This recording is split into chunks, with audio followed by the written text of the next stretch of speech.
content de vous retrouver, j'espère que vous allez bien.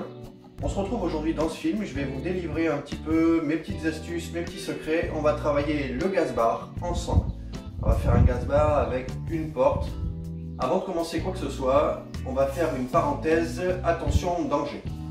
Ce sont des véritables bombes ambulantes, même vides, même il n'y a plus de gaz qui s'échappe, même vide, la bouteille de gaz reste explosive.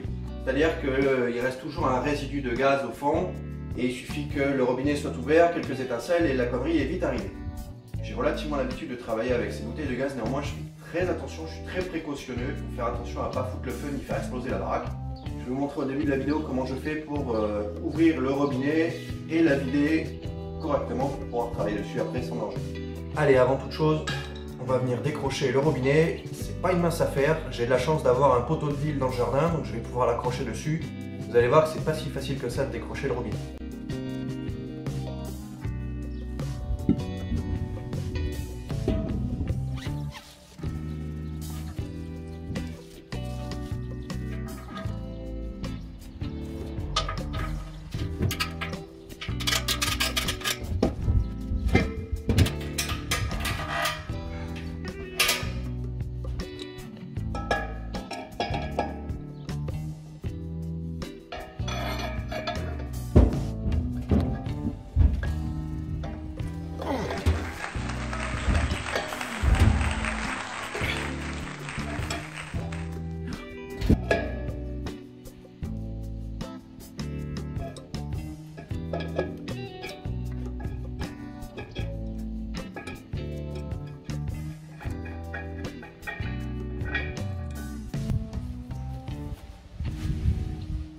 Donc allez, on est parti pour le remplissage. Coup de bol, pas de gaspillage d'eau.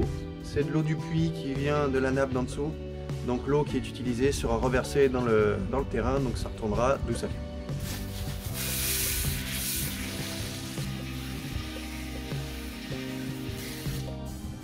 Bon, j'en ai peut-être pour un quart d'heure, 20 minutes, je vous retrouve tout de suite.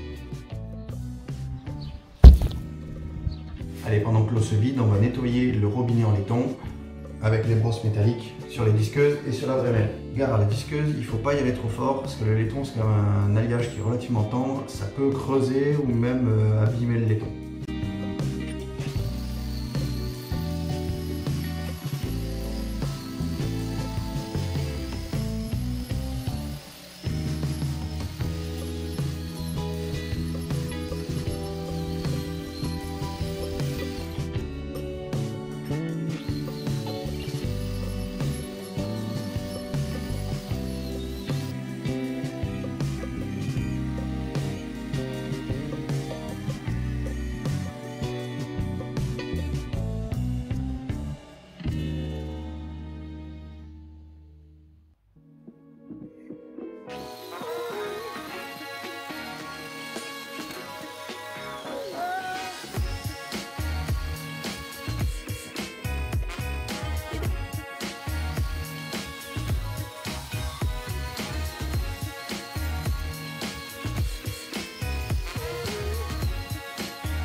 Comme mesure, un petit niveau, la bouteille est bien de niveau par rapport au sol, un niveau laser à bulle bien réglé, une marque et on commence notre tracé. A noter que toutes les bouteilles ne sont pas identiques, certaines ont le bourrelet de soudure plus haut, d'autres plus basses. Globalement elles ont toutes la même hauteur, ça par contre ça bouge pas. Donc voilà, il faut varier un petit peu ces mesures avec ça, mais normalement il n'y a pas grand chose qui bouge.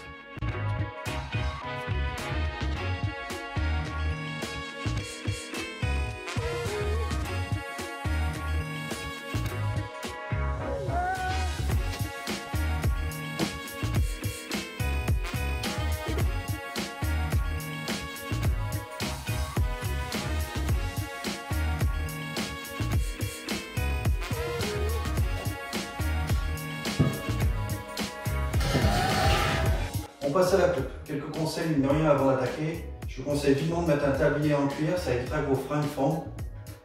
Au niveau des disques, j'utilise des Kingsport 1 mm. Ils ont une durée de vie relativement intéressante, mine de rien, ça tient très bien. Alors, au niveau de l'épaisseur de l'acier, on va taper dans du 3 mm. Masque évidemment pour se protéger, les disques de coupe, c'est une horreur à respirer. Vous allez voir comment je procède, je vais me mettre à cheval sur la bouteille. Je préfère travailler au ras du sol avec le poids du corps plutôt que sur un établi. Je trouve qu'au niveau de la coupe, on est trop haut. Donc voilà. Autre petit détail, soyez relativement prudent. Si ça m'arrive, vous verrez donc l'exemple. Au niveau de quand vous allez rejoindre une coupe, il se peut que ça pince le disque et que ça fasse sauter la disqueuse hors de la coupe. C'est relativement dangereux, donc il faut y aller relativement doucement vers la fin des coupes.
Bon, maintenant que c'est ouvert, on va passer à l'ébaburage de tout ça.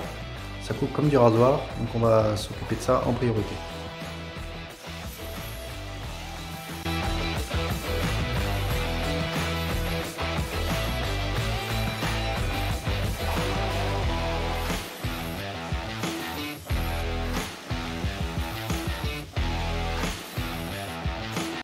Donc c'est là que les choses un petit peu risquées vont commencer. Il faut faire vraiment très attention avec ce qu'on fait avec la disqueuse pour savoir s'en servir. Il va falloir que je passe un peu partout à l'intérieur pour retirer la limaille tranchante de la coupe. Et un petit peu plus tard dans la vidéo, il faudra passer la brosse que j'utilise là-dessus à l'intérieur, sans le capteur de sécurité et sans la poignée de sécurité. Donc ça va être relativement dangereux, il faut vraiment savoir s'en servir, savoir comment ça va réagir, si ça va sauter dans certains coins, etc., de façon dans quel sens elle tourne. Donc voilà, faut faire très attention.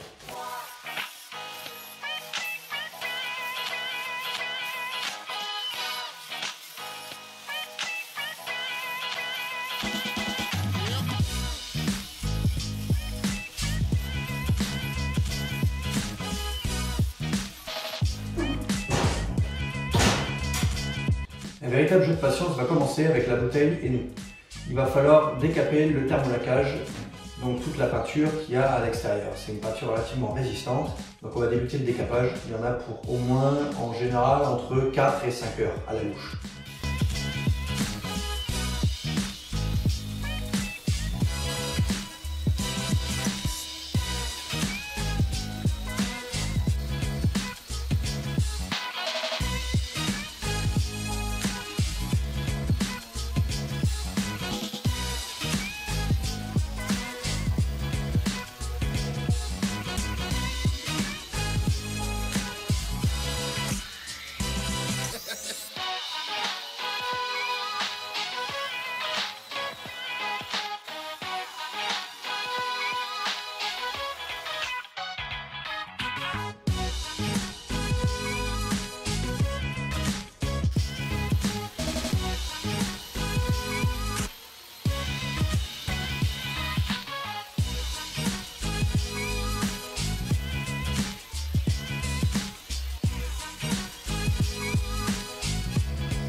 Maintenant qu'on a bien avancé sur l'acier, on peut s'attaquer à faire les 3 plateaux en bois. A noter que le plateau du bas sera plus petit que les autres parce qu'il y a le bourrelet de soudure qui dépasse à l'intérieur. Donc j'ai pris le diamètre à l'intérieur, divisé par 2, un coup de rayon, hop, un coup de compas et on va couper les plateaux.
Nickel.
Bon, c'est là qu'on rigole.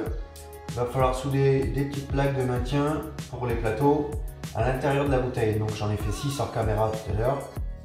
Voilà. Allez, on va mettre ça en place.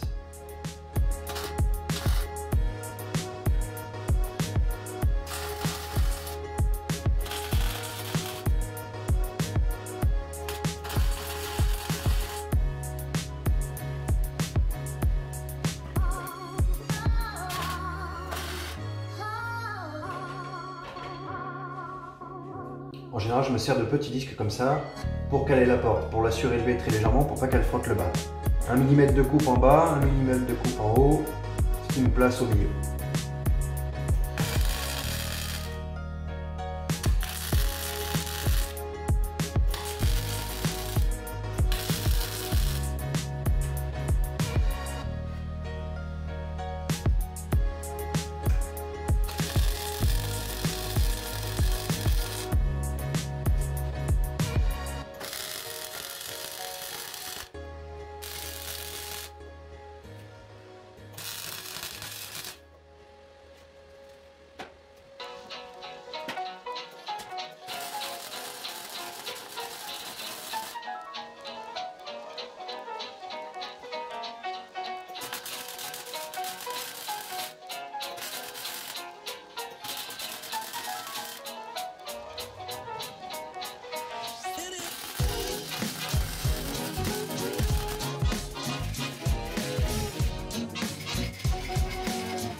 Je viens de le nettoyer hors caméra pendant au moins une bonne plonge, je dirais, intérieur-extérieur, c'est vraiment dégueulasse, ça prend du temps. Après les images sont pas vraiment exaltantes, donc voilà, j'ai préféré le faire en off. Toutes les pièces sont maintenant prêtes à être assemblées, on passe à l'assemblage.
Voilà.